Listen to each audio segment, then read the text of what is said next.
Hi guys. Энэ удаа та бүхэндээ гарсан цагаасаа баярлуулж байгаа Euphoria сурлыг ярьж хөлнө.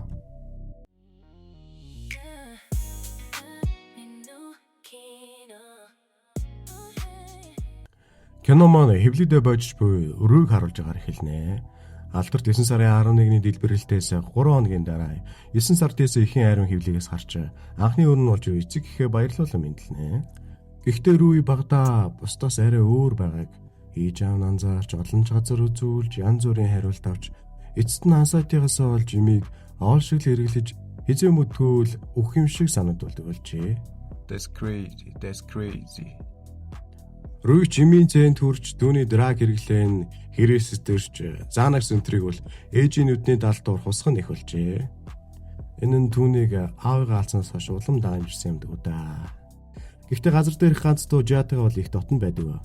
Манай унж хамраараа сорхын сорж залхихын залгиж би шахахгүй л өөрхөн шахын гэсэн маягтай жаргалаараа зовлон хийгээд байна уу эсвэл зовлонгоороо жаргал хийгээд байна уу за мэдгүй.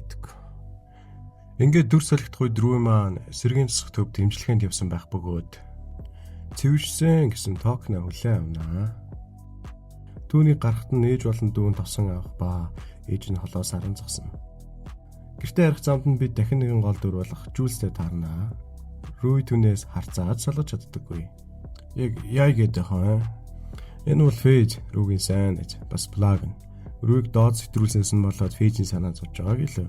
Харин Рүйд цэвэрүүлэх санаа байсангүй болтой цаашаа Фейжийн дүү бол хаашаас бараа зээлэр авнаа. Муу бяцхан чөтгөр. Фейжээс юм авч байгаа залуу бол Нейт, Баяали Бацан, хамт яваа Маккей тиммейт нь.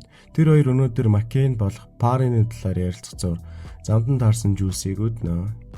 Жүүлс дороо хоёр бөмбөгтэй л болохоос ч түүн рүү олон залуусдын бичнэ. Тэр дундаас доминант айди гэдэг үнтэй нь оройн уулзгаар болов.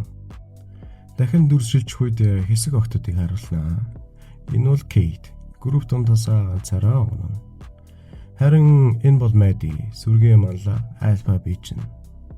Рүүг ээж нь дахиад эргэлээд эхэлсэн байж магадгүй сэжгэлдэг ба шээлгэж тест амаар байгаа л хэд тэр хоёр маргалдаг. Тиймээс Рүй гяс гарч хойно багын сайн найзуулах Лексигэнд очиж шээсээ өгөөч гэж гойно. Гэрт нь ороод ээж ихч хоёртой мэдэх үед бид дахин нэгэн гол дүртэй танилцсан. Энэ бол Кейси. Лексигээс авсан комбогоо гоёндаа нуучаад гэртээ ирээд ээжигээ цааш нь харуулж агаад шээж байгаа юм шиг жүжнэ. Ээж нь ингэж их санаа зовоод байгаа шалтгаан нь Рүй өрд нь эмээ хэтрүүлсэнсээ болоод бараг л өгөх шахсан юм байв. Эцэст нь тестний хариу гарав. Мэдээж сөрөг. Энэ үеэр Жүүлс нөгөө дадитайгаа уулзахаар нэг металлын гадаа ирсэн. Та цуврал алуурч юм биш үстэй гэж мэдсэн байж. Харин барын дээр нийт багаараа сууж байгаа Маккейнээ зохион болох Кейсигийн болцож байгаа бичлэгийг үзэх болно. Энэ нь мэдээж Маккейнд хүд тусна. Гэхдээ мань хүн засарсан юу, заяаны юу гэж бодсноо яасан сүлд нь Кэситэй баалцахаар болно. Рүй Парило алхъя даа гэж явж байтал Мэди болон Кейтнер шаминтай ирж тааран дайгдгаар болвоо. Жүүлс доминант дадитайгаа уулзсан боловч төсөөсөн шиг нь биш ээжээ. Туулаадсан юм уу да. Усанд орж хооронд нь уцыг нь шалгатал өө мань ах 3-3 хүүхдээ их нэртэй ирвэжээ. Дахин дүр солигдоход Рүй Парын дээр ирсэн хамраараа сороноос оржээ. Нейт Мэди хоёр нэг тийм complicated situation shifтэй байгаа. Мэди эндээс нэг юм олоод авсан дээрэн сууж мовцсон сэтгнээ. Харин тэнд Нейт бас нэг пониттэй алцсан өнсөж өнгөөл хоёр тал нэг нэгний хардуулах гэж үзнэ.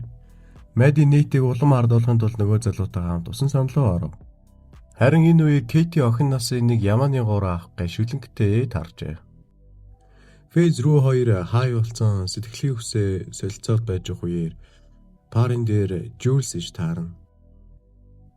Яг энэ үед усан санд Мэди нөгөө залуутайгаа бавлцаж байгааг харсан Нейт уурлаж тэрүүгээр нэг сүрийг үзүүлж дэвж гарнаа. Тэр үеэрээ Жүүлсийг харснаа чи энд юу хийж байгаа ингээд дэвэрлэх гэж оролдох үед Жүүлс ч утга шуурын авч гар мараа зүсээд Нейтийг жижигрүүлж хаяад Парыг орхин гарав. Үүнийг нь харсан Рүй араас нь гарч ирэн танилцсан. Гэрлүү нь хамт харин шархыг нь арчилж өгөн хоорондоо нэг юм үүсгэнэ. Сохтуу Нейт гэртээ ирэх үед нь бид доминант айди гэж хэн болохыг харах болно. Ийхүү энэ удаагийн анги төгсөв.